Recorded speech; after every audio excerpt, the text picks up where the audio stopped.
Guardians of the Wild Sky is basically what you would get if you mix Pokemon, Palworld and Ark together, but set everything on floating islands in the sky. What makes this one more than just your typical run-of-the-mill survival game is how your captured creatures actually automate your entire base. So they are not limited to just being combat pets. They are your workers who chop trees, mine rocks, craft items, and transport resources while you're out exploring. Add in a deep creature management system with happiness meters and work specialties, a massive sky world you traverse by gliding and grappling between these islands, and eventually building your own airship.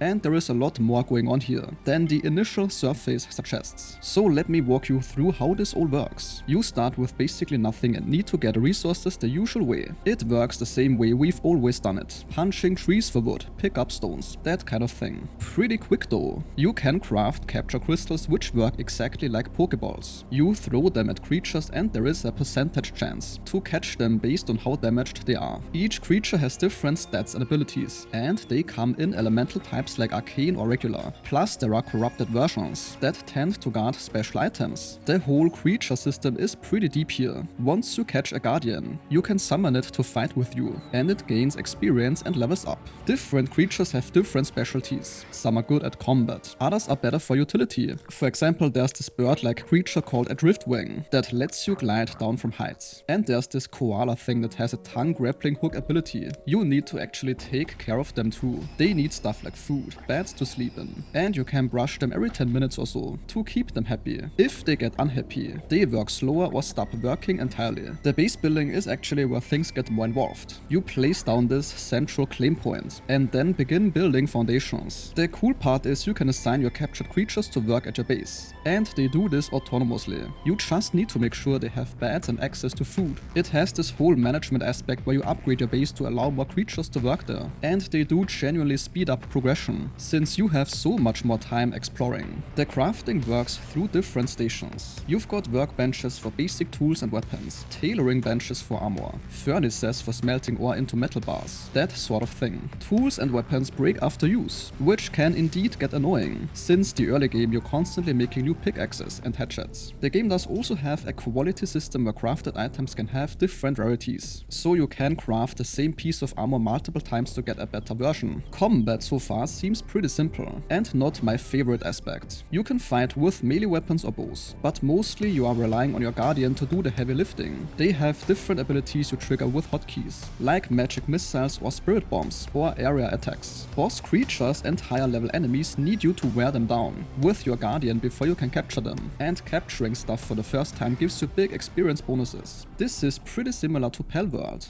The world itself is actually pretty damn huge. It's all floating islands connected by air. We have seen this quite a few times in recent memory, and you move between them by gliding with certain creatures, or using these updraft vents that shoot you into the sky. There are of course different biomes with their own resources and creatures. The weather also changes dynamically, and there is a day-night cycle of course. Visibility during storms is pretty bad. Thankfully you do find fast travel points. Progression happens through leveling up, which unlocks new crafting recipes. There are stat upgrade altars around the world, where you sacrifice resources to permanently increase your health or stamina. Caves also have hard crystals that boost your max HP. The game also has a cooking system that lets you make salted meat, and other recipes that give better healing. The creature variety seems pretty wide. You've got birds, deer things, bunny rabbits, koalas, tree creatures, spirits that look humanoid, mammoths, and plenty of others. Each also has different stats, abilities and work specialties. The later game includes dungeons with boss fights called Titans or Eternals, enemy factions called Cultists, farming with seeds from traders, fishing, and airship construction. The game does support multiplayer for up to 5 people recommended, or you can play solo offline of course. Some of the rougher edges include tools breaking constantly early on, and creatures occasionally getting stuck, but since it's an early access there's probably more coming. If you like slowly building up a base, while exploring a big world with a team of creatures, then so far this delivers on that pretty well, and we can be very excited for the future of this game. And this sentence concludes today's video. If your time was respected, a like or comment is very much appreciated.